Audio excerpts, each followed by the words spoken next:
So Gilthunder thinks he can beat the 7 deadly sins by himself. I'd like to see him try that, okay? I want to be honest here. I will say Gilthunder is very strong, but to beat Meliodas? No, but it will be an interesting fight.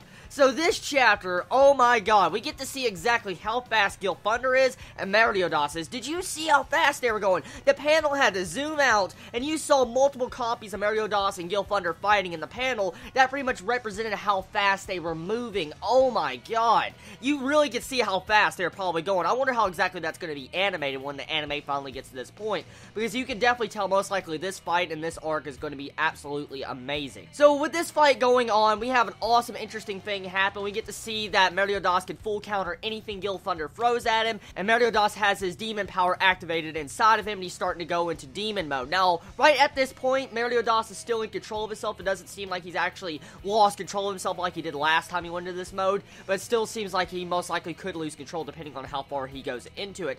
Either way, this chapter, I like it. It really just goes to show you the power of Meliodas and Gilthunder as, you know, they fight in this chapter. We also get to see Hendrickson fight King Arthur, which it seems like Hendrickson in this chapter has the upper hand on Arthur. For the reason why is because when Hendrickson uses the black flame on Arthur and he's burning, he says he can't put it out. But then all of a sudden, you have the mage, the magician that's behind King Arthur, come and save him and put out the flame. So right there, whoever can put out a demon's flame, we all know how demon's flame continues to burn. If a demon's flame can be put out, that person must be extremely strong. So who is this magician? Is she one of the 7 deadly... Is this person one of the 7 deadly sins? We really don't know. There's been a lot of speculation. Most likely it's Merlin. I really have no clue who that person most likely could be. Either way, we can see definitely the mage behind King Arthur is definitely stronger than we were led on to believe. We also see in this chapter that most likely King Arthur might have an ace up his sleeve for him to want to continue to fight Hendrickson by himself.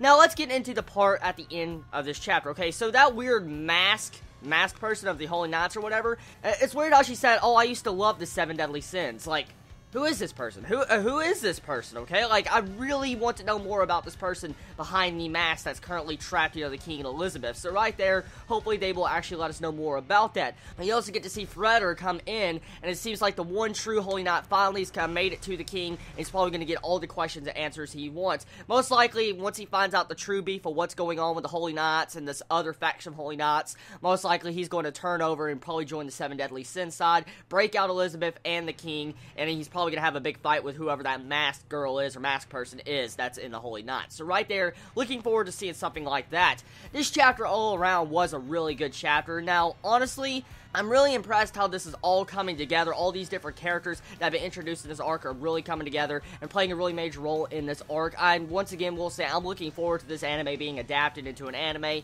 because it's just going to be so amazing getting to see this anime because there's been some colossal fights. They're absolutely amazing and I cannot wait to see it. So everybody, tell me your thoughts on this chapter of the 7 Deadly Sins. Did you think that this chapter was freaking amazing? What do you feel about the speed and power of Meliodas and Gilthunder? Do you think it's possible for Gilthunder to take down Meliodas or any of the 7 deadly sins?